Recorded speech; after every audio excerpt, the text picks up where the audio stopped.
TSX Composite Index outperformed the S&P 500 this year, but what about the potential drivers that could push us even further higher for Canadian stocks in 2026? Joining us now to discuss, Jennifer Nowski, Managing Director and Co-Head of Canadian Equity Portfolio Management with TD Asset Management. Jennifer, great to have you back on the program. It's good to be here. Let's talk about that outperformance. I think a lot of people wouldn't have anticipated that, especially after April, but we've had a strong year outperforming the S&P 500.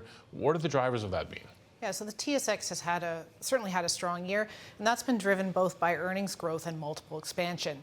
The key drivers of index level returns this year were first the materials sector, and that was led by that big gold rally, but also the financials, and with the banks having a strong year. However, if you look at the returns across the GIC sectors, 7 out of the 11 TSX sectors have actually generated double-digit total returns this year, so it's been pretty strong.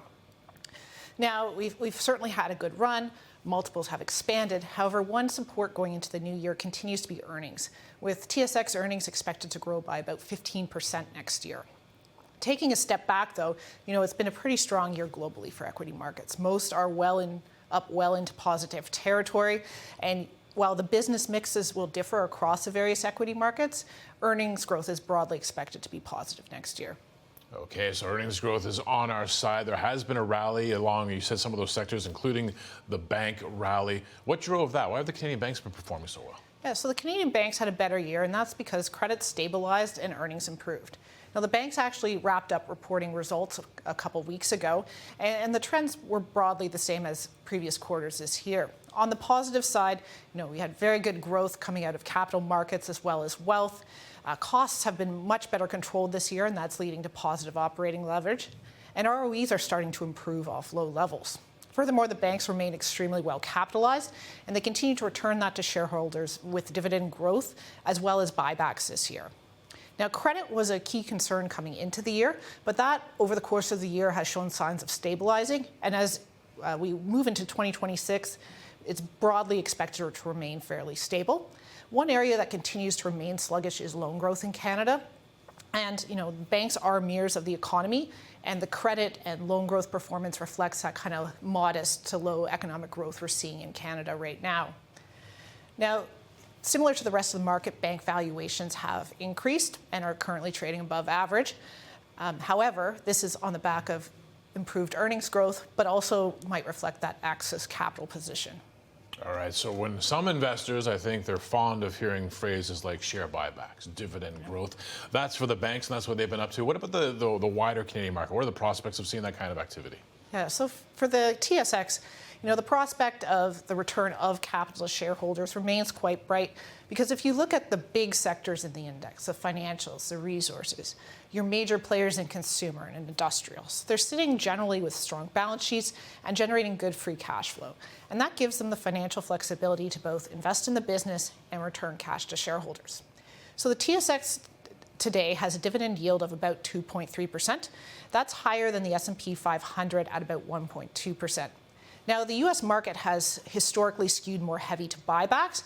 However, if you add the net buyback yield of the Canadian market to that dividend yield, it actually comes out ahead these days of the U.S. market.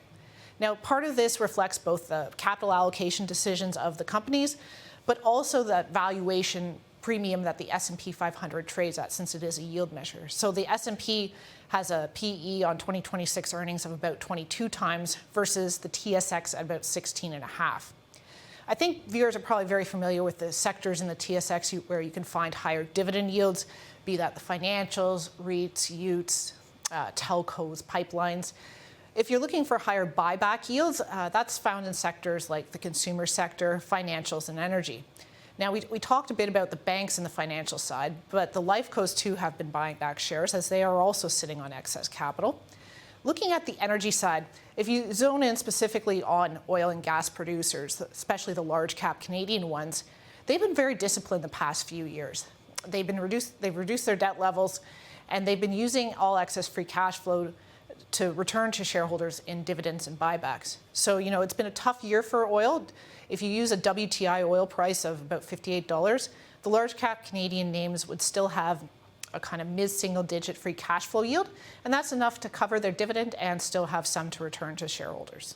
All right, so there's a lot of fundamental things working in favor of the Canadian market. What are the big themes you're looking for in Canada next year? I think two of the biggest themes I'm following are Canadian macroeconomic conditions and the implementation of AI.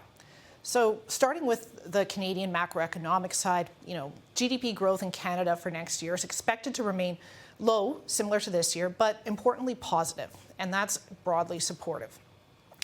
If you look back over the past year, we've had a year where the Bank of Canada has been cutting rates. It's now likely, it appears to be on hold, pending any big changes in economic data. But the baton is being kind of passed to fiscal policy, and that's where the federal government has taken its initial steps to adopting a more pro-investment stance. And you saw that with the recent budget announcement where spending was increased. There were some tax incentives on specific investments, and also the establishment of the large major projects office. Of course, these sorts of things will take time to implement. The other thing to watch throughout the year will be the USMCA negotiations, and that could take some time to sort itself out. On the AI side, if you look at the mix of businesses on the TSX, they're generally viewing AI as a chance to improve their efficiency. So it's still early days, and you hear a lot of companies talking about tests or programs or maybe even targets they have for AI efficiency gains. And I think this year investors will be looking to see how much of that actually drops to the bottom line.